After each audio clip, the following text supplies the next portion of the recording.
Buenas tardes. Buenas tardes. Hola, profe, buenas tardes. Bueno,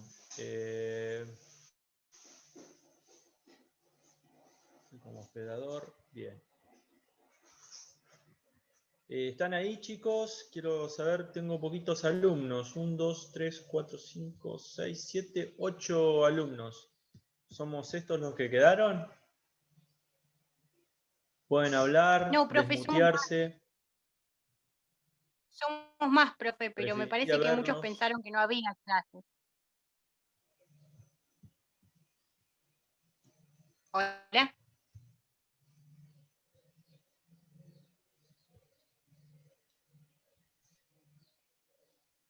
Hola, ¿me escuchan? Yo lo escucho bien. Bien. Son más, me dice Noelia. Bien. Bueno, nada, pero ya es la hora, ya pasaron 15 minutos del horario de clase, así que bueno, vamos a arrancar.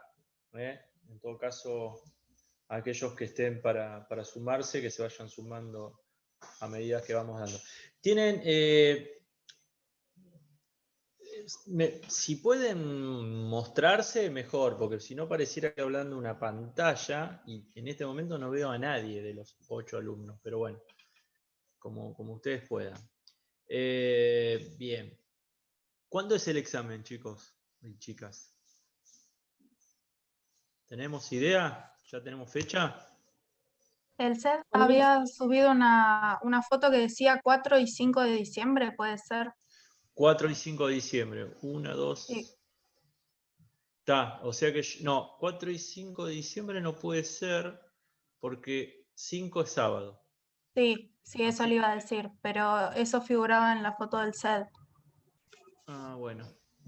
Seguramente debemos tener este mes de noviembre. Bueno, yo para saber aproximadamente cuántas clases tengo, conmigo van a ver una bolilla y media, que vamos a tratar de verlas entonces en estas 3 clases, comenzando por hoy. Sí, 1, 2, 3, sí, creo que vamos a andar bien. En todo caso, yo voy a ir medio rápido y si después nos sobra una clase, retomaremos algún tema puntual que no hayamos visto. Ustedes ya saben cómo es la modalidad de examen, de evaluación, con lo cual, a partir de lo que vayamos viendo en esta clase y en las clases siguientes, las dudas que se puedan ir planteando me las van haciendo llegar. Sobre todo porque ustedes habrán advertido que no alcanza con saber el código, sino que también hay que tener una bajada a la realidad, a los hechos, de cómo funcionan determinadas instituciones jurídicas. Y particularmente ahora, ustedes van a ver los derechos reales en particular, con lo cual, cuando hablemos de un derecho real, van a tener que imaginar también muchas veces las situaciones, cómo funcionan, cómo debería ser, cómo debería resolverse determinada situación y demás. Lo que hoy vamos a ver es un derecho real que no es nuevo, pero sí está incorporado a partir de... No es nuevo, digo, en nuestra legislación argentina, en realidad data del año 1948, pero sí es nuevo en su incorporación al artículo 1887 del Código Civil, es decir, en el 2502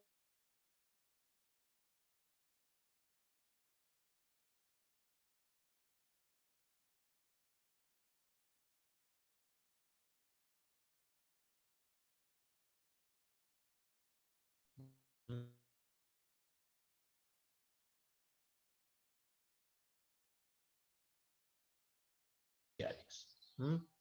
Entonces, para situarnos en el tema, tenemos que un poco hacer un raconto histórico de cómo llegamos al año 2015 con este derecho real de propiedad horizontal, como les decía. Lo primero que tenemos que saber, yo no voy a ir a Roma, que seguramente por ahí los libros hablan de eso y demás, pero no me voy a detener en eso, pero sí me tengo que detener en el Código Velezano. Y Vélez, particularmente en el artículo 2617 del Código de Vélez, cuando hablaba de los límites al dominio, planteaba específicamente la prohibición de la división entre varios dueños en propiedad horizontal. Es decir, Vélez Sarsfield, con respecto a este artículo, con respecto a este derecho real de propiedad horizontal, consideraba que era imposible o que estaba prohibido que una propiedad se dividiera en forma horizontal entre varios dueños. Y además, con una visión muy acertada, diría yo, planteaba en su nota al 2617 que la división en horizontal de las propiedades era un nido de conflictos. Si alguno de ustedes, vive en un edificio de propiedad sometido al régimen de propiedad horizontal, sabrá de qué estaremos hablando, de los conflictos vecinales que diariamente se originan a partir de la convivencia de los diferentes copropietarios en uno de estos edificios. Entonces Vélez Sarsfield, prudentemente, para la época particularmente, consideraba que esto era un nido de conflictos. Pero esto pensaba Vélez Sarsfield en el año 1872, que les digo, el origen del Código Civil, del Código Civil argentino, donde las poblaciones urbanas todavía eran incipientes. Pero ustedes saben que producto de las diferentes migraciones, sobre todo de las zonas rurales a las zonas urbanas, y en las grandes ciudades de la Argentina, se fue acumulando mayor cantidad de gente. Entonces, esto hizo que se empezaran a convivir en conventillos, en un primer momento, los famosos conventillos de Capital Federal, y después se empezara a construir en forma horizontal, ¿no?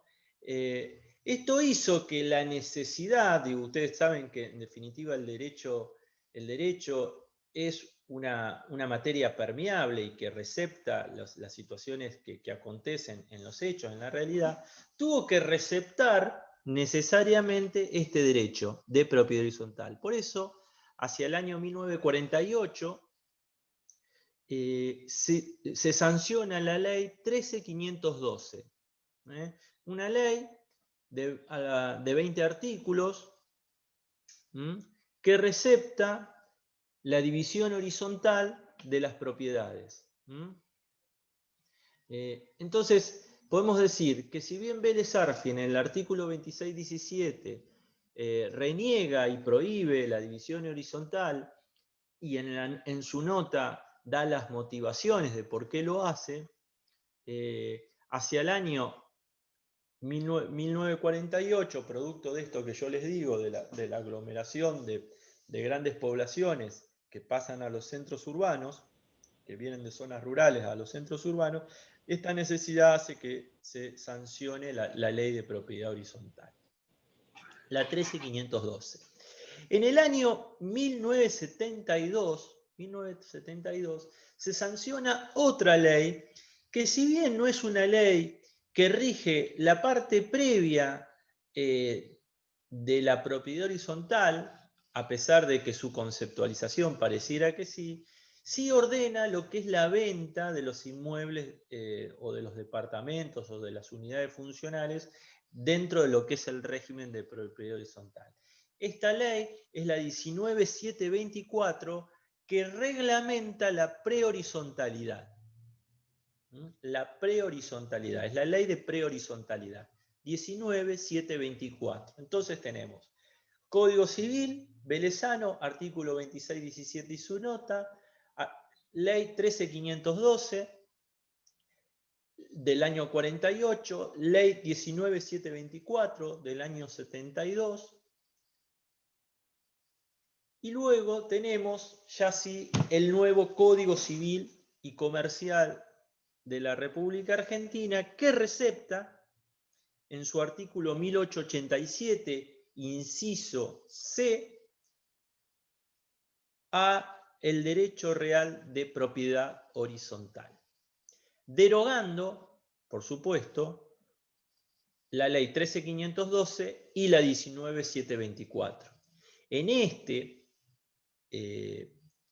este código, que está receptado, digo, particularmente la propiedad horizontal dentro de lo que es el título quinto del libro cuarto, entre los artículos 2037 a 2072, se reglamenta el régimen de propiedad horizontal. Particularmente los artículos 70, 71 y 72 refieren específicamente a la prehorizontalidad.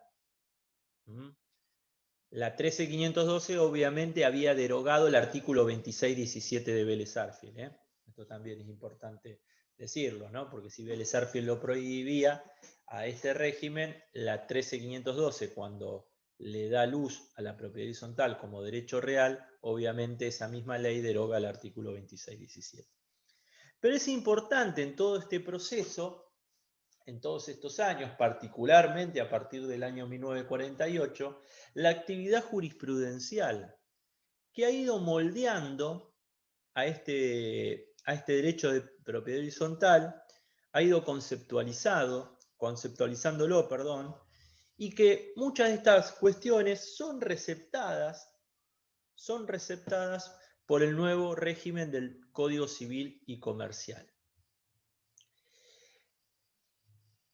Sin embargo, digo, a pesar de ir moldeando estas situaciones, también tenemos que decir que no hay grandes novedades con respecto a la 13.512 en estos artículos.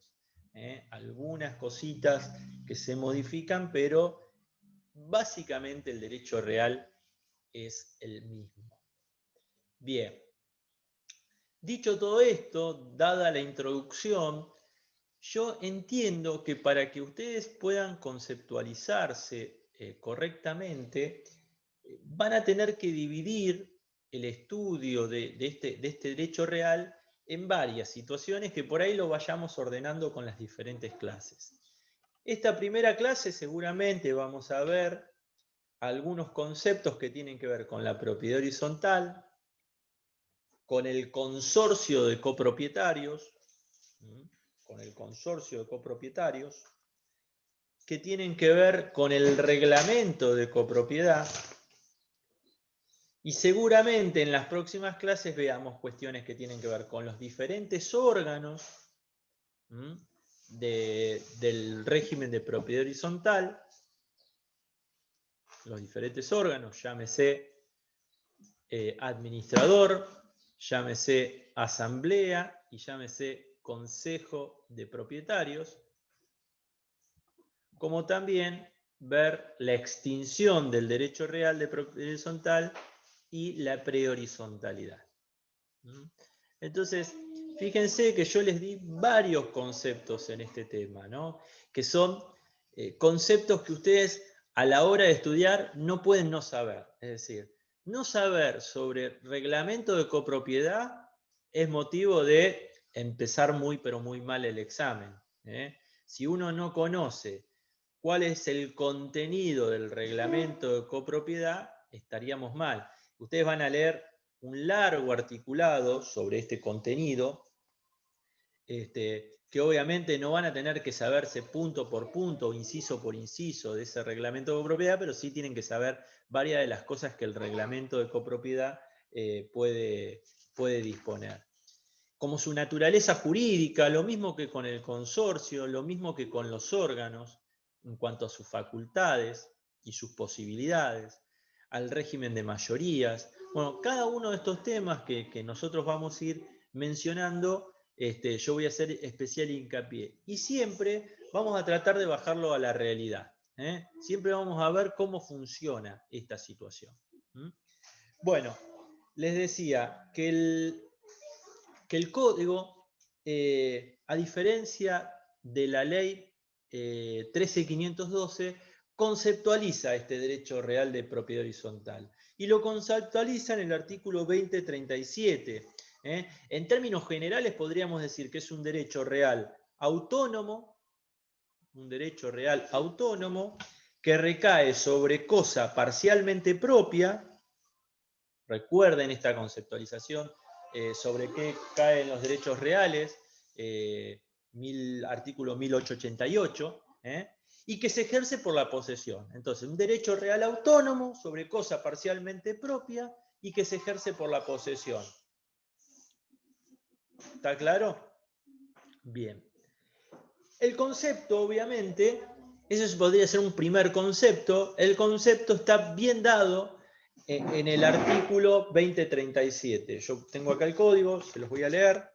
Dice: la propiedad horizontal es el derecho real que se ejerce sobre un inmueble propio, que otorga a su titular facultades de uso, goce y disposición material y jurídica que se ejercen sobre partes privativas y sobre partes comunes de un edificio de conformidad con lo que establece este título y el respectivo reglamento de propiedad horizontal. Sigue el artículo. Las diversas partes del inmueble, así como las facultades que sobre ellas se tienen, son interdependientes y conforman un todo no escindible. Voy a explicar un par de cositas con respecto a este artículo, el 2037. Fíjense que dicen que estas facultades se pueden ejercer de acuerdo a lo que establece la ley. Pensemos, esto no está de más reiterar, que las normas de derechos reales son sustancialmente de orden público, ¿no? ¿Recuerdan esa conceptualización? Pregunta que seguramente algunos les habrán hecho. Sustancialmente de orden público, son indisponibles por las partes. Sin embargo, también dice, como dice la ley, pero como dice el reglamento. Ahí algunos dicen que el reglamento pareciera estar por encima de la ley. Yo no creo que sea así. Digo, yo creo que particularmente siempre la pirámide kelseniana implicaría que está la Constitución y los tratados internacionales de derechos humanos, luego los tratados internacionales, luego la ley interior y finalmente el reglamento. Pero sí es cierto que todo aquello que no resuelve la ley lo resuelve el reglamento de propiedad horizontal, que en definitiva termina siendo la ley propia del consorcio de copropietarios. Es decir, la ley o el Código Civil y Comercial nos va a dar un marco normativo, nos va a decir qué normas debe tener el reglamento, nos va a decir cuáles son las partes comunes y las partes privativas, nos va a decir cuáles son las facultades, nos va a determinar el régimen de mayorías y minorías en la asamblea, cómo se designa un administrador, pero es un marco mínimo. La vida de cada consorcio está en el reglamento de propiedad horizontal. La vida de cada consorcio está en el reglamento de propiedad horizontal. Y cada reglamento de propiedad horizontal difiere de cada consorcio, en cada consorcio. Esto es importante tenerlo presente, ¿no? No es lo mismo un consorcio de 100 unidades funcionales que un consorcio de 10 unidades funcionales o de 3 unidades funcionales, ¿no? La vida de ese consorcio es totalmente diferente a la de los otros edificios. Por eso ese reglamento puede distar en varias cuestiones. Bien. Este artículo tenemos que completarlo con el 2039, no con el 2038 que habla sobre constitución, sí con el 2039 que habla sobre las unidades funcionales. ¿Por qué? Porque nos dice que el derecho de propiedad horizontal se determina en la unidad funcional que consiste en pisos, departamentos, locales u otros espacios susceptibles de aprovechamiento por su naturaleza o destino que tengan independencia funcional y comunicación con la vía pública directamente o por un pasaje común. Continúa el artículo, pero sí es importante decir que hace a la esencia del régimen de propiedad horizontal la interdependencia que menciona este artículo, interdependencia funcional de las unidades funcionales, y la salida a la vía pública, ya sea en forma directa o en forma común con otras unidades funcionales. Es decir, que si yo tuviera, esto habitualmente yo lo dibujaba en un pizarrón, pero si yo tuviera una unidad funcional que no sale a la vía pública, que no tiene salida a la vía pública, o que su salida a la vía pública implica pasar por otra unidad funcional, no sería esencialmente ese edificio, no podríamos considerar que nos encontramos ante presencia del derecho real de propiedad horizontal. Porque hace a la esencia esto de la interdependencia funcional y a la salida, ya sea directa o indirecta, de la vía pública. Cuando hablamos de unidad funcional, es un concepto amplio. La 13512 recepcionaba el concepto de departamentos, pero no hablaba de unidades funcionales. El concepto de unidad funcional es un concepto mucho más nuevo, moderno, elaborado por la doctrina y por la jurisprudencia, que no solamente refiere a un departamento, sino que también puede referir a una cochera, a un local, a un espacio abierto, a un espacio cerrado. Es decir, esos espacios son unidades funcionales también. Y van a pertenecer privativamente a una persona, física o jurídica, obviamente, ¿no? Porque nada quita que un local, un departamento no pertenezca a una sociedad, por ejemplo. Pero van a pertenecer a una persona. Entonces, cuando hablamos del concepto de unidad funcional, no piensen solamente en un departamento de un edificio, sino que también piensen que puede ser la cochera, porque hay edificios que son solamente de cocheras, y donde cada propietario tiene un lugar para guardar su auto, seguramente a veces con una baulera o con algo por el estilo. ¿Está claro? ¿Alguna consulta? Yo aprovecho a tomar mate. Ninguna. Bien. Vamos a seguir. Noelia me pone que se cortó, profe, pero esto es de las 5 y 2. Entiendo que Noelia debe estar por ahí, ¿no? Sí, estás acá. Ahí te veo. Bien. Bueno. Entonces, les decía que el concepto debe ser completado, me parece, con el concepto de unidad funcional, porque hace a la esencia misma del derecho real de propiedad horizontal. ¿Cómo se constituye la propiedad horizontal? ¿Cómo se constituye? Bueno, ¿cómo se constituye? Está en el artículo 2038.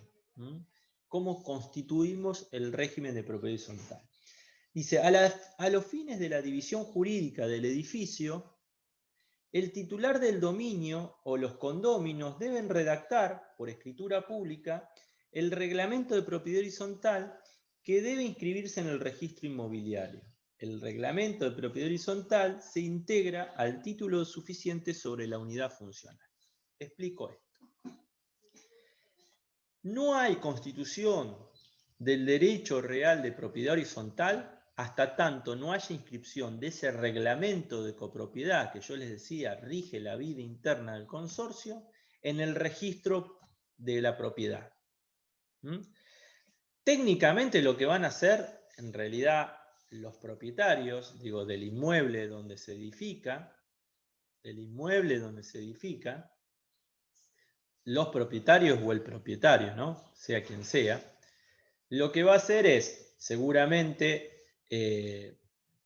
ir con un ingeniero, con un arquitecto, que lo que va a hacer es elaborar los planos, esos planos los va a inscribir, de esos planos van a surgir, entre otras cosas, cómo va a estar dividido ese edificio, cuántas unidades funcionales va a tener, de qué dimensión, cuáles son los espacios comunes.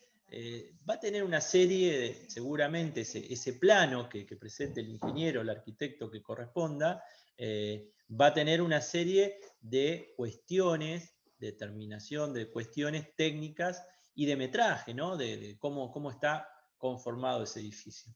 Hasta que nosotros no tenemos eso, es muy difícil redactar el reglamento de copropiedad. ¿Por qué? Porque el reglamento de copropiedad, entre otras cuestiones, va a decir cuántas unidades funcionales hay en ese edificio, de cuántos metros.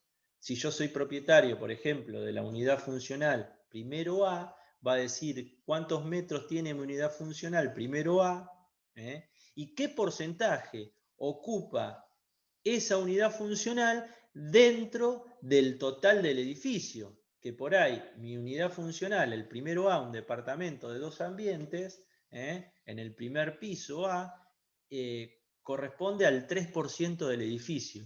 ¿Y por qué es importante eso? Porque esa va a ser luego la proporcionalidad en la que yo tenga que aportar a las expensas comunes. ¿Se entiende? ¿Por qué es importante determinar el tema de los porcentajes y demás? Bueno, entonces, en realidad, entonces, primero va a haber, obviamente, un dueño de un terreno, que lo va a poder adquirir o ya por ahí lo tiene.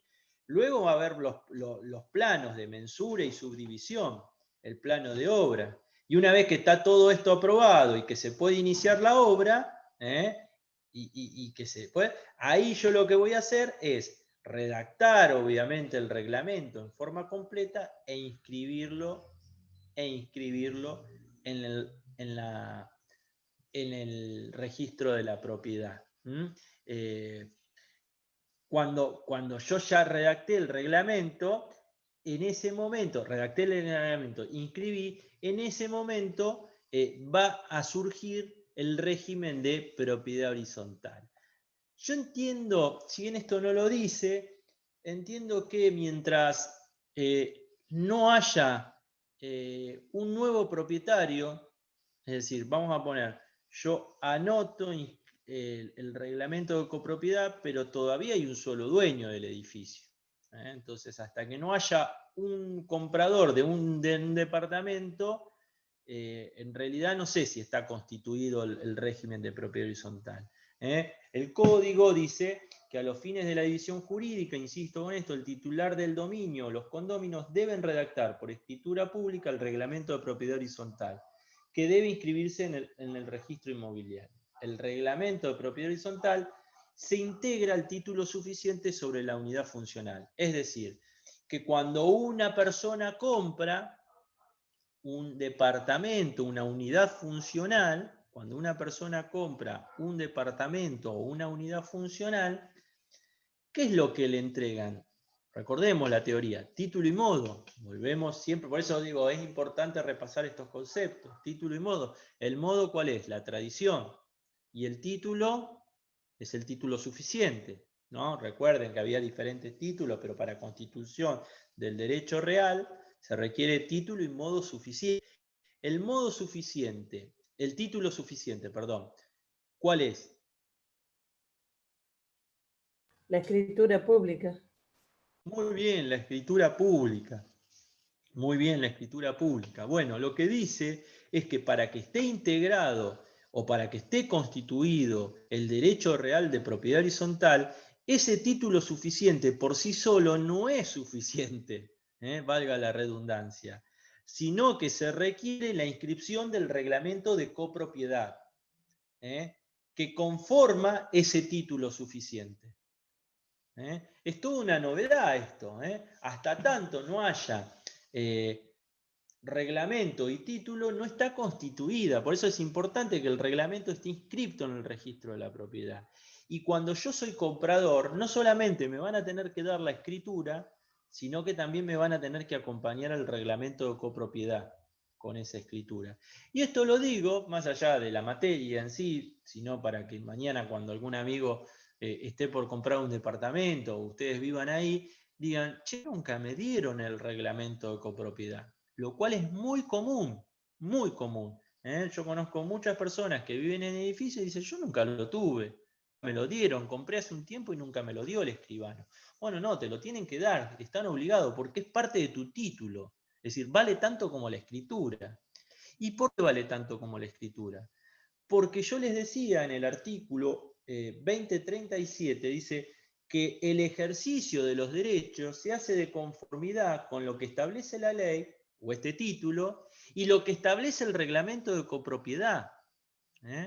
Entonces, es importante porque hace a la vida misma o al desarrollo mismo de este derecho real de propiedad horizontal.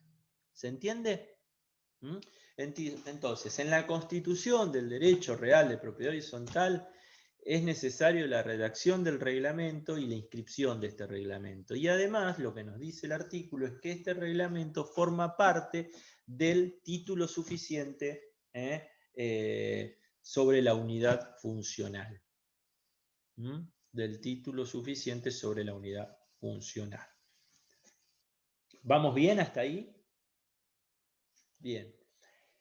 Fíjense, yo medio que lo voy a pasar por alto, pero lo voy a mencionar porque me parece que es importante que ustedes lo lean. Lo voy a mencionar.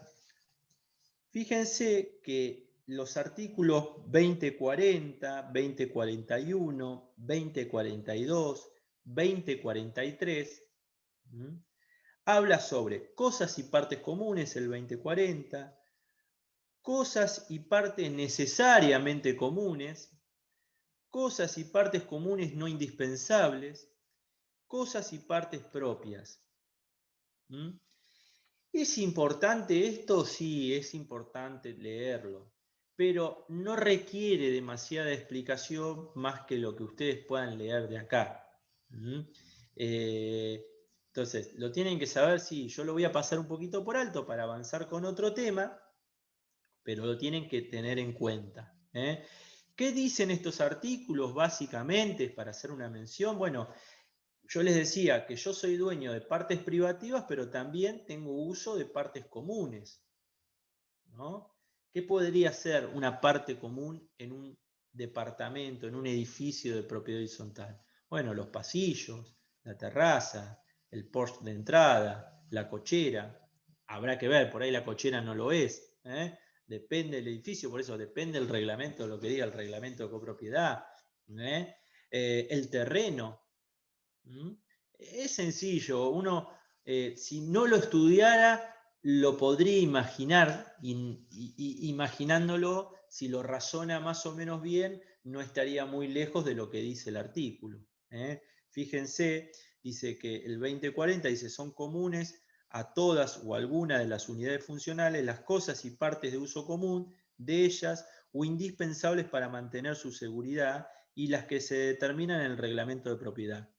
Las cosas y partes cuyo uso no está determinado se consideran comunes. Sobre estas cosas y partes ningún propietario puede alegar derecho exclusivo sin perjuicio de su afectación exclusiva a una o varias unidades funcionales. Eso sí lo voy a explicar. Cada propietario puede usar las cosas y partes comunes conforme a su destino y sin perjudicar o restringir los derechos de los otros copropietarios.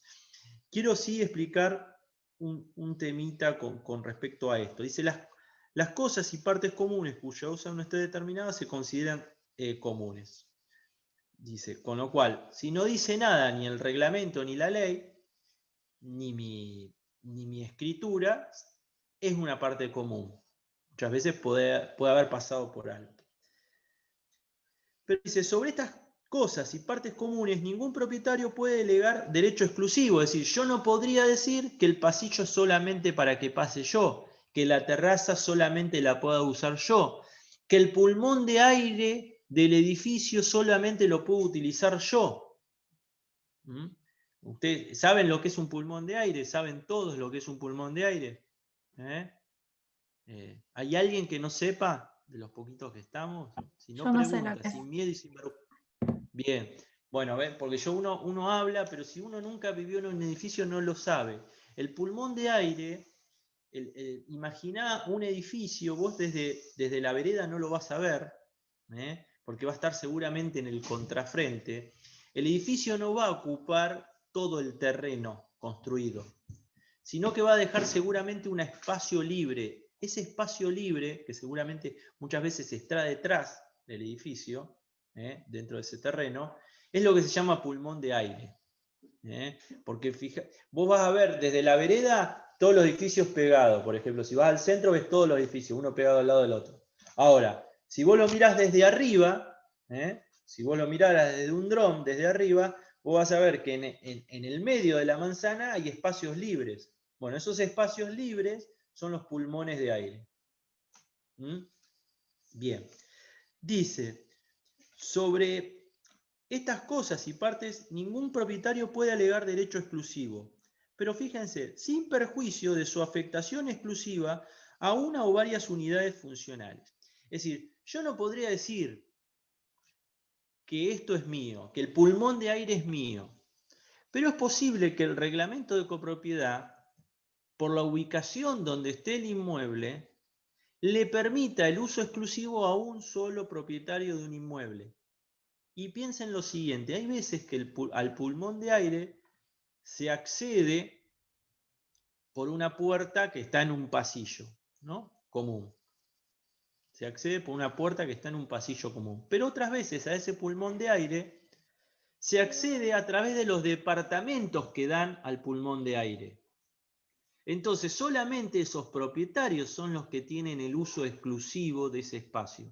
Ahora, no son dueños, pueden tener el uso, pero no son dueños. Es decir, quiere decir que si viene el del segundo A a querer utilizar el espacio común ese, podemos decirle que no, porque va a tener que pasar por mi departamento que está en la planta baja. Por eso insisto con esto. Lo mismo sucede con la terraza.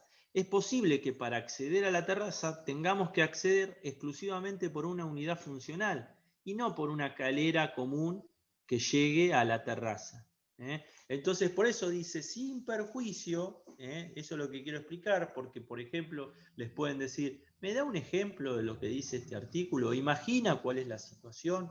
Bueno, en esa pregunta ustedes tienen en claro que puede ser una terraza, un pulmón de aire y demás.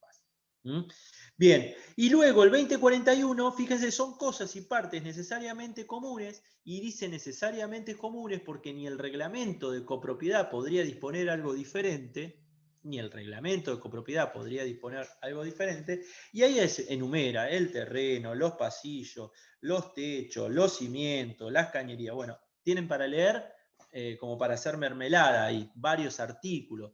Ahora dice, cosas, el 2042 dice, cosas y partes comunes no indispensables, son cosas y partes comunes no indispensables, la piscina, el solario, el gimnasio, el lavadero, el salón de usos múltiples.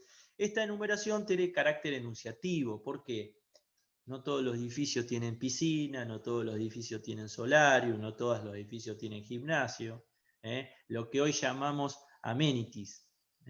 Los edificios con amenities, que seguramente son edificios que tienen un mayor valor, los más nuevos, los más modernos, esos espacios pueden ser comunes. Pueden ser comunes.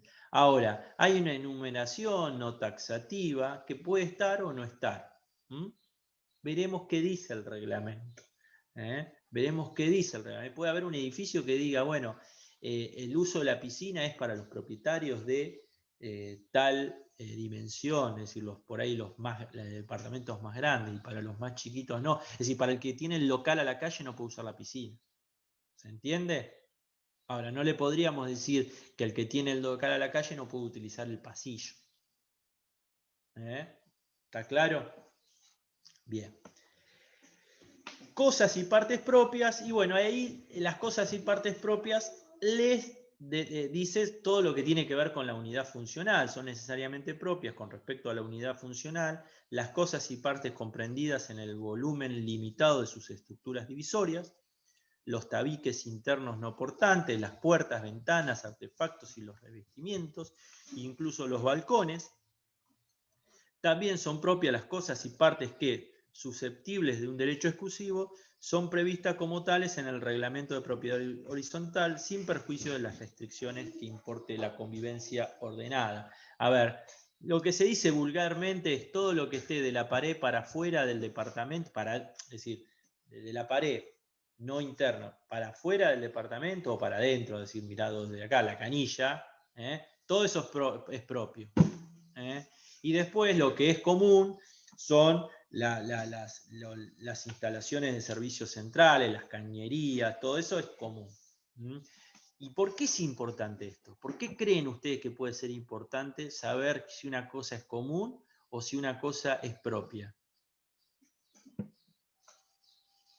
¿Por qué puede ser importante? ¿Qué imaginan?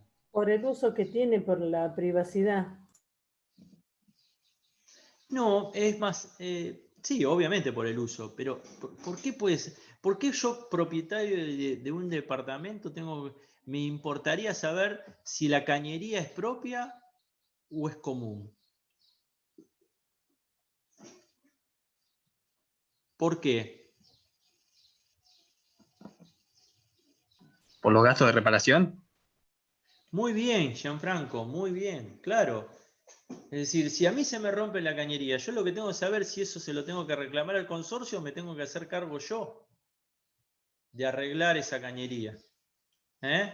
¿Se entiende? Si pasa algo en el edificio, en los cimientos, y el administrador lo viene a reclamar, que nos hagamos cargo todo, lo que tengo que saber si ese problema es del propietario donde se rompió un cimiento o donde le filtra el techo porque es el último departamento que da la terraza, si le corresponde al propietario ese pagar o les corresponde hacernos cargo todo, por más que a mí no me da la terraza.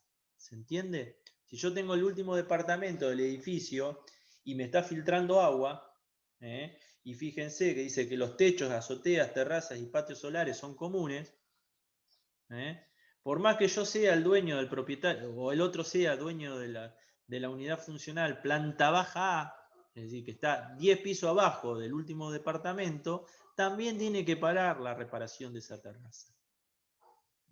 Para que no se le filtre al del 10º A. ¿Se entiende por qué la importancia de determinar cuándo los espacios son comunes o propios? Bueno, no me iba a detener mucho, pero al final nos detuvimos, pero es importante que ustedes lo piensen de esta manera. Siempre razonando lo que dice la ley. Sobre todo aquellos que por ahí no viven en unidades funcionales. Es importante que me pregunten. Yo por ahí doy cosas como sabidas, porque uno podría creer que cualquiera ha estado en un departamento, en un edificio o ha vivido, y no todo el mundo lo ha hecho. Entonces, cualquier consulta me pregunta. Bien. Y llegamos a un artículo que sí es importante, y es importante porque habla de una figura jurídica que la menciona, a diferencia o que sí la menciona, pero que ahora me parece que se conceptualiza mejor, que es el consorcio de copropietarios, que es el artículo 2044. Que lo vamos a relacionar con otro artículo más. Dice, ¿qué es el consorcio de copropietarios? ¿Qué es el consorcio? Porque tenemos acá un derecho real de propiedad horizontal, pero también tenemos un consorcio. Es decir, yo no podría decir que el consorcio es el derecho real de propiedad horizontal. Estaría mal conceptualizado. ¿Qué es el consorcio? Es el conjunto de los propietarios de las unidades funcionales, constituye la persona jurídica consorcio. Primera gran novedad, yo le diría, de todo lo que hemos leído hasta ahora, más allá de la conceptualización del derecho real de propiedad horizontal, esta es como la gran novedad. No una novedad porque la doctrina y la jurisprudencia no lo viniera diciendo, sino porque la 13512 no lo decía y es una elaboración jurisprudencial y doctrinaria, que tiene que ver con que el consorcio es una persona jurídica, diferente de sus propietarios. El consorcio es una persona jurídica diferente de sus propietarios. ¿Y dónde lo dice esto? Bueno, lo dice en el 2044. El conjunto de los propietarios de las unidades funcionales constituye la persona jurídica consorcio. ¿Lo dice solamente en el 2044? No. El artículo 148, inciso H, también nos dice, cuando enumera a las personas jurídicas, nos menciona el consorcio de copropietarios. Entonces es importante decir que el conjunto de propietarios conforma este consorcio, esta persona jurídica consorcio. Dice, la personalidad del consorcio, tiene su domicilio en el inmueble, sus órganos son la asamblea, el consejo de propietarios y el administrador. La personalidad del consorcio se extingue por la desafectación del inmueble del régimen de propiedad horizontal sea por acuerdo unánime de los propietarios, instrumentada en escritura pública, o por resolución judicial inscripta en el registro inmobiliario. A ver.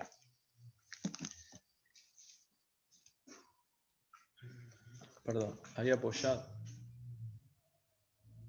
Estoy borrando acá en el chat porque había apoyado el libro arriba de la compu. Les decía, el código nos dice entonces que el consorcio tiene personalidad jurídica. Y yo les decía, bueno, esto es toda una novedad que lo mencione. Ahora, no es una novedad que no la supiera o que la doctrina ya lo tuviera asumido. ¿Por qué? Porque en el año 1969, en un fallo que se llama Consorcio de Propietarios Edificio 9 de Julio, Consorcio de Propietarios Edificio 9 de Julio, en el voto del doctor Solari Brumana, que fuera docente de nuestra casa de estudios, dice que el consorcio que nos ocupa goza de capacidad para contraer obligaciones y adquirir derechos. Tiene domicilio, posee un patrimonio propio, independiente del particular de los socios, se manifiesta por intermedio, en la vida jurídica, se manifiesta por intermedio de sus órganos, el representante legal obligatorio, y decide asambleariamente.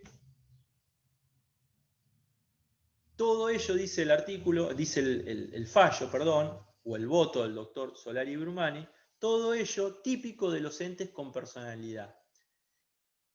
Fíjense que si ustedes hoy yo les preguntara cuáles son las características propias de la persona, ¿ustedes cuáles me dirían que son?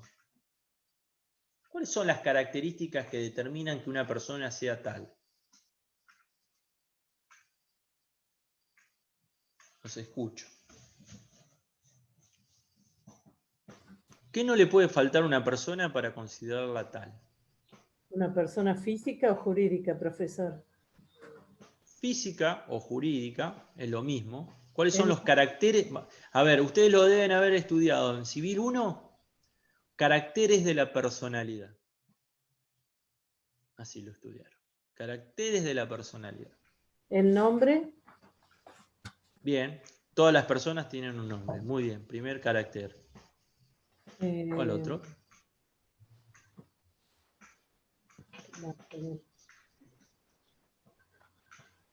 Capacidad. Domicilio. Muy bien, la capacidad también. Domicilio también. Falta uno. ¿Estado?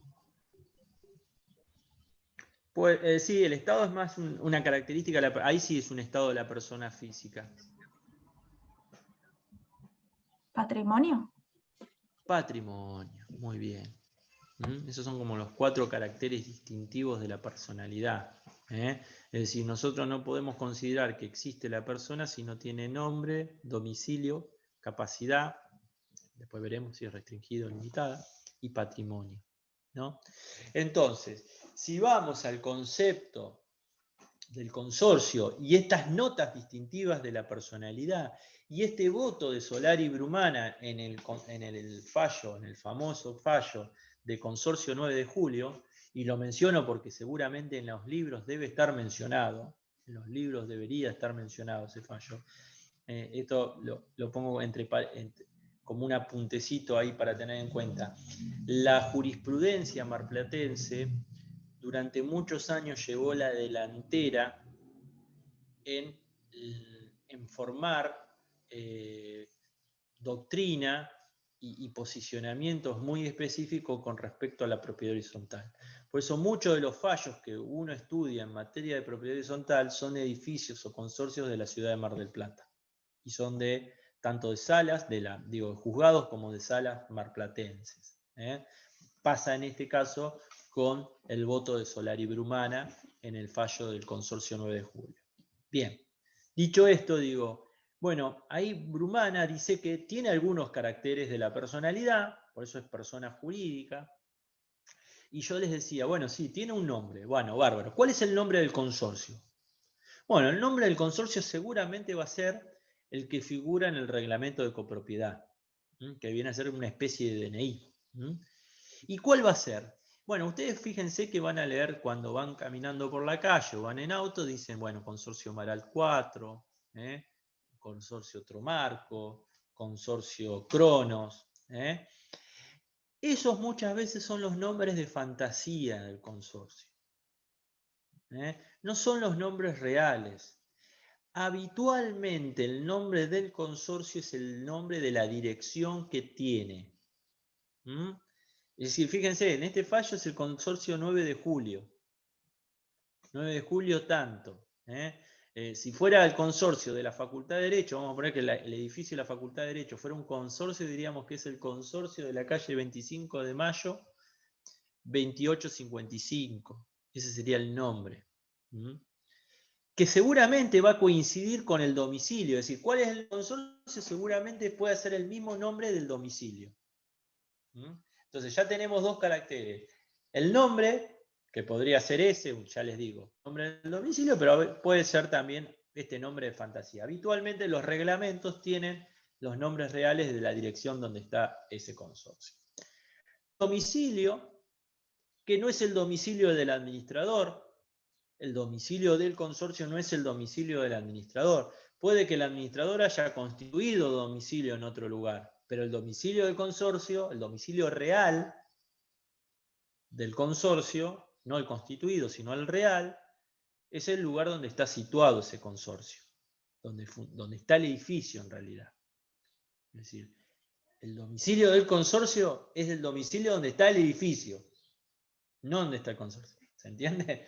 En ese edificio funciona un consorcio, que es la persona jurídica. Fíjense cómo funciona. Bien, entonces tiene un nombre, tiene un domicilio, tiene capacidad. ¿Por qué tiene capacidad? Porque el consorcio puede contraer obligaciones, puede adquirir derechos. ¿Qué derechos puede adquirir? Y bueno, se puede obligar a que, por ejemplo, alguien le pague una indemnización por ejemplo, vicios de construcción, que le pague al consorcio. La constructora construyó mal y el consorcio, ¿qué hace? Demanda para que o lo indemnice por daños o repare estos vicios de construcción. Es decir, puede adquirir derechos, puede vender la terraza o alquilar la terraza para poner una antena de telefónica o de celulares, como muchos consorcios hoy lo tienen. Podría vender la medianera, ahora que se eliminó el régimen, el código de publicidad que regía durante 8 años con Pulti, que no permitía la pintura de medianeras. Ahora sí se puede nuevamente. Fíjense si ustedes van andando por la calle en algunos edificios, sobre todo en la calle Independencia, que por ahí está toda pintada la medianera con Coca-Cola o alguna publicidad X. Y eso obviamente el consorcio no es que lo hace, sí, pintá y no pasa nada. Lo hace a cambio de algo, de dinero, de impermeabilización de superficie, de lo que sea. Entonces, puede adquirir derechos, pero también contrae obligaciones, obviamente. Todo lo que tenga que ver con el con los seguros, con el encargado del edificio, puede ser demandado. Es decir, si mañana echamos al encargado del edificio, ¿a quién va a demandar el encargado? ¿A Daniel Núñez, a Graciela Funes, a Noelia Lazarte, a alguno de ustedes? No, va a demandar al consorcio de copropietarios de la calle 25 de Mayo, 2855. Por eso también se obliga el consorcio. Por eso también. ¿Y tiene patrimonio? Sí, el consorcio tiene patrimonio, un tema que en algún momento hasta se discutía. Bueno, ¿cuál puede ser parte de ese patrimonio? Bueno, las expensas, no solo las expensas, yo les diría lo que forma un concepto que se llama, que forman las expensas extraordinarias, que después vamos a ver también la naturaleza jurídica de estas, que forman un fondo común. Ahí hay patrimonio del edificio. Ahí hay un patrimonio, con lo cual cuando uno se obliga y tiene que pagar, lo va a hacer con ese patrimonio, tiene para responder con ese patrimonio. Entonces, el consorcio tiene todas las características de la personalidad, pero además, porque también el 2040 lo dice, el 2044 lo dice, funciona o se expresa a través de sus órganos. Es decir, toma la teoría de la personalidad jurídica y la teoría del órgano de la personalidad jurídica. Es una teoría organicista, la del órgano de la personalidad jurídica. ¿Y cuáles son sus órganos? Bueno, yo les decía, la asamblea, el órgano más importante que tiene el consorcio, más que el administrador, les diría, la asamblea, el consejo de propietarios y el administrador. No todos los consorcios tienen consejo de propietarios, algunos sí, otros no, pero el que lo tenga es un órgano por lo cual se expresa, y el administrador, que son, en definitiva, en uno u otro sentido, quienes expresan la voluntad consorcial. O representan la voluntad consorcial. Generalmente la voluntad consorcial se expresa a través de la asamblea y el administrador es el que la representa, podríamos decirlo así. No estaría mal dicho, podríamos decirlo de varias maneras, pero no estaría mal dicho. La cara visible de ese consorcio es el administrador siempre, pero es un órgano de esa persona jurídica consorcio. ¿Está claro? Bien. Luego, después de esto, sigue el código con facultades, obligaciones, prohibiciones, gastos y contribuciones, defensas y los obligados a pagar expensas. Yo les diría que eso también lo dejo para que lo lean ustedes, es sencillo, es sencillo, es decir, qué pueden hacer o no pueden hacer los copropietarios sobre las partes privativas, pero también sobre las partes comunes, cuáles son sus obligaciones, bueno, les decía, cuáles son sus prohibiciones, pero sí me interesa detenerme, como para ir redondeando el tema de hoy, en gastos y contribuciones.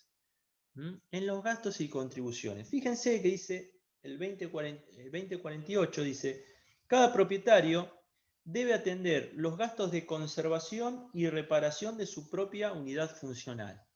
Está claro, lo que yo les decía.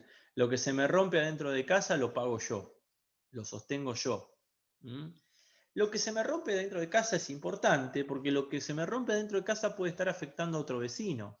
Es decir, si yo tengo el baño perdiendo, y eso me está filtrando agua para el vecino de abajo, y eso le generó a mi vecino en su techo toda una aureola de humedad y que se le empezó a caer el cielo raso, el responsable no es el consorcio, es Daniel Núñez, que no reparó y no solventó los gastos de conservación de mi unidad funcional, que generó un daño en otra unidad funcional. Por eso es importante ver siempre esto que yo les decía hoy, y que lo mencionó su compañera, ¿no? Es decir, o su compañera, no recuerdo ya, creo que Gianfranco lo dijo, la importancia de saber cuál es la parte común y la parte privativa, porque también importa saber quién es el que va a responder y quién no va a responder. Entonces dice, cada propietario debe atender los gastos de conservación y reparación de su propia unidad funcional. Y el por qué, ahí les pude dar un ejemplo. Asimismo, debe pagar las expensas comunes ordinarias de administración y reparación o sustitución de las cosas y partes comunes o bienes del consorcio, necesarias para mantener en buen estado las condiciones de seguridad, comodidad, decoro del inmueble y las resultantes de las obligaciones impuestas al administrador por ley, por el reglamento o por la asamblea. Igualmente son expensas comunes ordinarias, las requeridas para las instalaciones necesarias para el acceso o circulación de personas con discapacidad, fijas o móviles, y para las vías de evacuación, alternativas para casos de siniestro. Debe también pagar expensas comunes extraordinarias dispuestas por resolución de la Asamblea. El certificado de deuda expedido por el administrador y aprobado por el Consejo de Propietarios, si éste existe, es título ejecutivo para el cobro de los propietarios a los propietarios de las expensas y demás contribuciones. Voy a mencionar dos cosas como para que cuando ustedes vayan a leerlas al libro lo entiendan. Las expensas son ordinarias o extraordinarias. Ordinarias o extraordinarias. Las ordinarias son las de gastos comunes que hacen a la vida interna del consorcio. La diaria, pagar la luz del consorcio, ¿no? Lo de los pasillos, las calderas, la conservación, el sueldo del administrador, el sueldo del encargado del edificio, los elementos de limpieza. Esas son las ordinarias. Todos los meses se devengan. Todos los meses devengan ese tipo de expensa. ¿Y cómo contribuimos? Bueno, de acuerdo al porcentaje que cada propietario tenga en ese edificio. No todos van a pagar la misma cantidad de expensas o el mismo monto de expensa en un edificio. Los departamentos o locales más grandes van a pagar mucho más que los más chicos. Siempre. ¿Por qué? Porque ocupan mayor porcentaje en ese edificio y por lo tanto generan mayor gasto. Se entienden en principio en ese edificio. Hay hasta discusiones, es decir, si, por ejemplo, el dueño local que da la calle, que no tiene acceso al edificio, tiene que pagar, por ejemplo, el gasto que genera el ascensor, que no usa. Y depende del reglamento, pero en principio yo les diría que sí lo tiene que pagar. Con nuestra ley, la nueva, lo debería pagar, lo tiene que pagar. Pero ha habido discusiones, es decir, yo tengo un local en la calle, yo ni entro, ¿por qué voy a pagar el mantenimiento de un ascensor que yo no tengo? Bueno, ese es el régimen de propiedad horizontal. Digo, aceptar también cosas que muchas veces no puedo estar utilizando. Entonces, bueno, les decía, hay expensas ordinarias, pero también hay expensas extraordinarias. Estas expensas extraordinarias, por lo general, las fija la asamblea, no el administrador. No es que el administrador mañana dice, voy a pintar el edificio y como esto es un gasto extraordinario, porque no lo pintamos todos los años, o porque lo pintamos una vez al año o cada tanto, y es un gasto que pintar un edificio, imaginen lo que vale hoy pintar un departamento, imaginen lo que vale pintar un edificio, ¿no? Lo que cuesta. Entonces por ahí le dicen, bueno, pintar el edificio son 500.000 pesos. Bueno, el administrador no puede decir, mañana empiezo a cobrarle expensa a cada uno para llegar a la suma de 500.000 pesos. Eso lo tiene que autorizar la asamblea, para generar un fondo común. Esa expensa que excede el gasto diario, mensual y ordinario, es la expensa extraordinaria. Es la expensa extraordinaria.